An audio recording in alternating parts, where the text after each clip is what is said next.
Minuto Pet com o Hospital Veterinário Cabo Frio. Olá, tutores! Olá, amigos! Me chamo Bruno Pinho, sou médico veterinário, diretor aqui do Hospital Veterinário Cabo Frio e venho aqui nesse momento falar com vocês sobre a dirofilariose, também conhecida como a doença do verme do coração.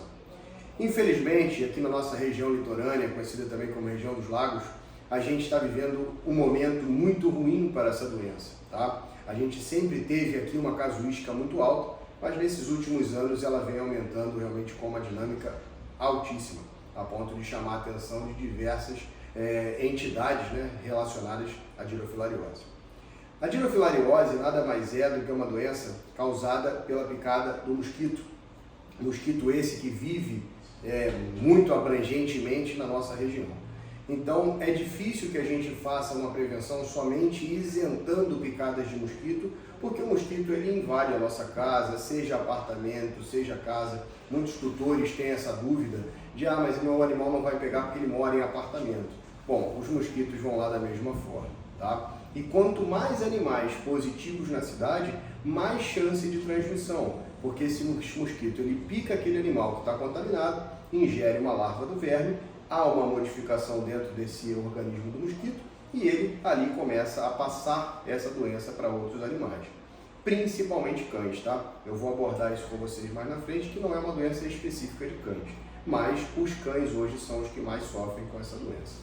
Então hoje a gente tem uma incidência muito alta dessa doença na nossa região, muitos cães parasitados, muitos cães doentes e com tratamento muito difícil. Então hoje o que a gente preconiza é realmente a prevenção. A prevenção hoje ela é feita de diversas maneiras. A gente tem medicamentos em pipetas, medicamentos em comprimidos e também uma medicação injetável de longa ação, porque ela tem ação de 1 ano. Então a proposta é que você procure o seu veterinário, converse sobre essa doença, faça o exame, porque o exame hoje é um exame bem rápido.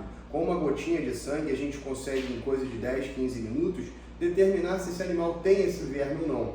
E aí ele confirmando positivo, ele vai para o tratamento, confirmando negativo, ele vai para a prevenção.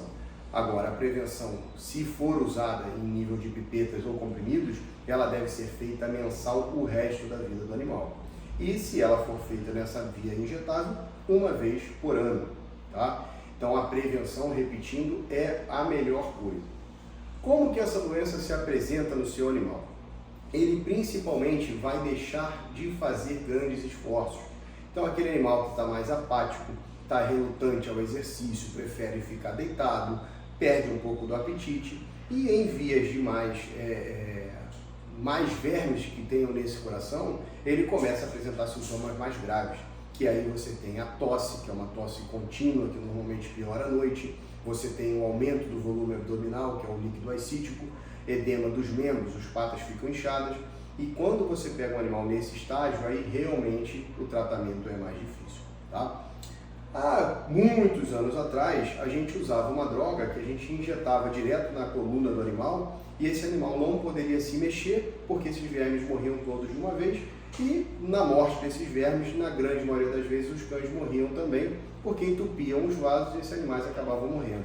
Então hoje essa droga ela é proibida no Brasil e a gente hoje trata esses animais com ciclos de tratamento, fazendo com que esse verme não se alimente, eles vão morrendo 1 a 1, trazendo o mínimo de efeitos colaterais para esse tratamento. Mas passa a ser um tratamento de longo prazo, girando aí em torno de 1 ano e meio a 2 anos de tratamento. Então, como isso, nesse período que ele está em tratamento, ele está sob grande risco de óbito, o ideal é que a gente realmente faça a prevenção. Então, esse é o principal objetivo. É uma doença que ela é comum nos cães, ela também acontece nos gatos, mas com uma casuística muito pequena, porque o gato não é o hospedeiro principal, e ela é considerada uma zoonose porque esse verme no ser humano, ele morre no pulmão, fazendo um nódulo que em muitas radiografias aparecem e as pessoas têm dúvida se aquilo poderia ser um câncer ou não, mas quando vai se ver, realmente é um verme morto. Então ele não se desenvolve no organismo do ser humano. Então, a proposta para a dirofilariose ou verme do coração é que você procure seu veterinário de confiança, peça para ele fazer os exames para ver se ele tem ou não o verme, iniciar o quanto antes a prevenção, que ela pode ser começada a partir dos 3 meses de vida do animal, e aqueles que que estiverem positivos, iniciar o tratamento o quanto antes, evitando sintomas muito mais graves. Tá? Estamos aqui no Hospital Veterinário Cabo Frio 24 horas por dia para lhe prestar o melhor atendimento. O que precisarem, estamos à disposição de vocês.